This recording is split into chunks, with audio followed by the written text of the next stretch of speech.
So psychological sales trigger number 6 is why. Really giving that reason why. And the significance behind it is you have to identify an individual's purpose. We're all different. From our DNA, to the way that we smile, to the way that we think, everybody's different.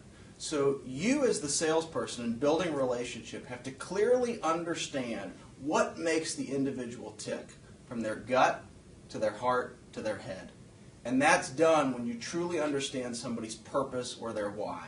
And when you can understand why somebody would make a decision, or the things that they care about in their life, you can then truly help them make decisions that will impact their financial futures.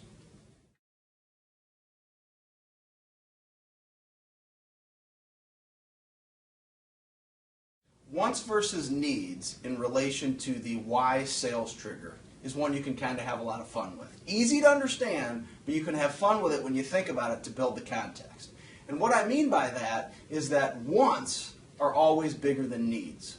Wants will always assume needs. So as a for instance, I need cat litter at the house.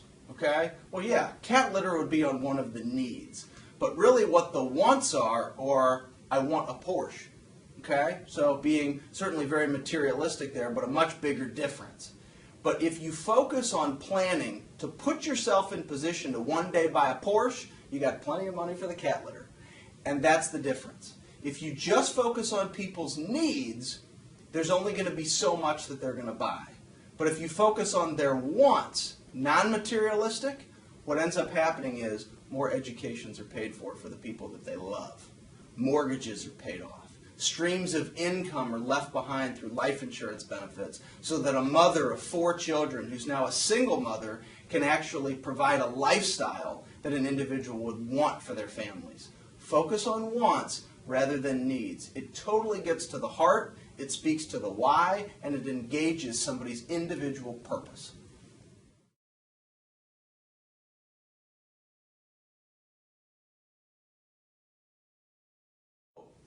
An actual example of this psychological sales trigger of why is helping somebody engage to their purpose. And I think it's real relationship building. It's getting down in a collaborative meeting, that initial meeting, to help understand why people are doing what they're doing. Why did you choose the career that you did? What are the important things that you like to do with your family? And if you can engage somebody on the fact that they love to take time off from work in order to coach their children, you know that that person has a big heart. One of their big things, it's fatherhood or it's motherhood. That's what makes them tick. It's their purpose, it's their why. So it's your responsibility. You're not scaring them. It's not cheap sales tactics. But in the closing meeting, you have to connect them to that why. I could tell in our initial meeting, Joey, that you got a big heart and you care about your children very much. One of the things I want to make certain that happens is that all of the things that you would want to take place for your family based upon your purpose actually happen. And we can do that and discuss that and hit that objective when I educate you on how life insurance works. Does that seem fair? Can we go through that process? And that's what you can do, is you can connect the person to their why, their purpose. A lot of times it's children.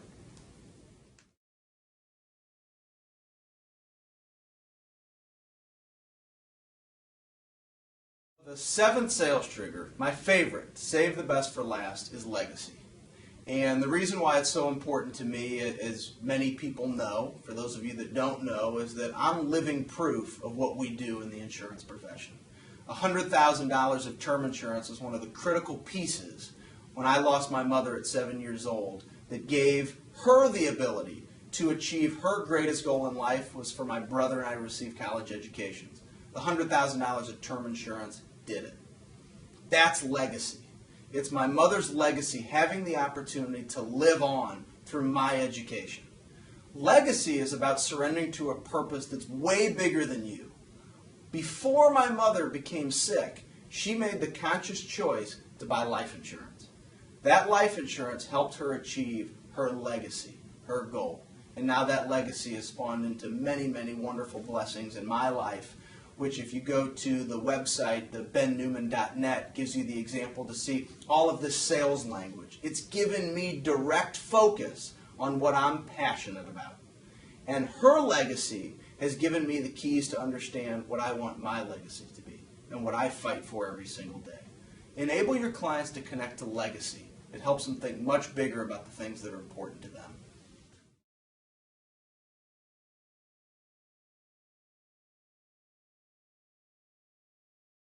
One of my favorite statements on legacy is that good gets recognition, great gets legacy. If you want to go out and be good at something, you might get some recognition, you may win some sales awards. But when you go out and you are relentless about a pursuit of greatness in your life, you make the sacrifices that you know that it takes to make the extra phone calls, to ask for the extra prospects. It's that relentless pursuit of greatness that results in a profound legacy. Because at the end of the day, we can't go rewrite chapters of our life. But if you commit every day to a relentless pursuit of greatness, you will leave genuine and incredibly large footprints in the sands of time. And you'll leave stories and lessons and philosophies that will be left for future generations.